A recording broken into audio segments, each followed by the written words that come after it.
Hi, Robin here. Going to look at this big O notation exam question. This is a question that most students struggle with. So let's have a go then. So what we've got here is a data set of GDE, BACF, and we're going to do a simple search for the letter D.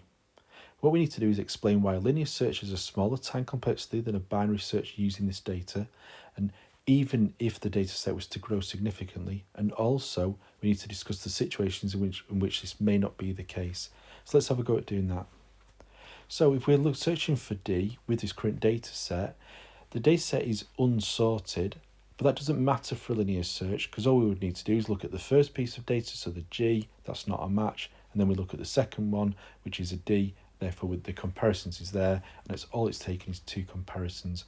However, because a binary search uses a binary search tree, as is shown here, you can't perform a binary search on this data, and therefore we're actually unable to search for the letter D in this scenario. So that's our first part of our answer to the question. The question did also ask though for other scenarios and what situations this wouldn't necessarily be true for. So let's have a look at those. Our first instance then is to actually have sorted data so we can perform a binary search. So if we assume that the letters are in alphabetical order, we can then look at the comparisons between the time complexities for both a binary search and linear search, and we can see from the graph that in the cases of a smaller data set, a linear search is still the better option. You can see there I've just marked on it. However, as the data set gets bigger, the binary search actually will be the one that performs best, as I've just coloured in there, as you can see. So we do want to kind of think about that and think, well, actually there is scenarios then where a binary search is better. The problem is with this that we had unsorted data. So if we were to perform a binary search on that data, we would need to sort the data first. What that means then is that we need to factor in the time complexity of the algorithm to sort the data as well as the binary search itself. So we therefore need to look at those different algorithms and make a choice about which is best. The quick sort and merge sort would generally be seen as the better ones because they're logarithmic, whereas the insertionable sort tend to be more costly. I'll show you sort of the two comparisons of that.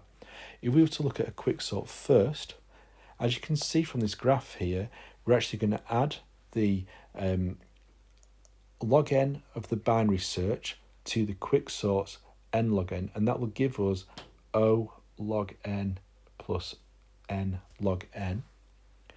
And when we actually plot that on a graph, you can see it's shown with the green line, and actually that is significantly worse than the linear search, isn't it? So actually a linear search is still better in this scenario, and as you can see it's true for all data sizes. So it doesn't matter how big our data gets, the linear search is still going to be the winner here. If we look at the insertion sort, I said about an insertion is generally seen as worse than a quick sort. As you'd expect from the purple line, you can see it's far, far steeper and is even worse in comparison to a linear search. So again, a linear search would still be the better option regardless of our data size. However, that's not the full story. If we consider this, that we're going to search for multiple items, actually that changes the picture. It is true for the first search that still using a quick sort and a binary search would take longer. However, on the second search, because the data is now already sorted, we now get the benefit of a binary search in being quicker. And as you can see from each of those graphs, every time that graph is then performed, the binary search is going to be the one that wins. And obviously, if you were to do loads and loads of searches, you're really going to see the benefit and the advantage of that rather than having to perform the linear search each time. Okay then, so in summary, a linear search, generally speaking, will perform better on smaller data sets, and that's regardless of if the data is sorted or not. If the data is sorted, however, a binary search will perform better on the larger data sets. As we've seen, if the data is unsorted, we need to factor in the cost of the sorting algorithm plus the binary search, and therefore that causes the linear search to be the better choice, and that's regardless of data size. However, that is only true if we were carrying out one search. If we then carry out multiple searches, a binary search plus the sorting algorithm is therefore going to be now the better choice, and therefore will be the preferred option in that situation. Okay, well, thank you for watching. I hope you found that really useful and I hope you've learned something from that. Please help me to help others by liking and subscribing. And if you've got any questions, please do ask in the comments. See you again. Thank you.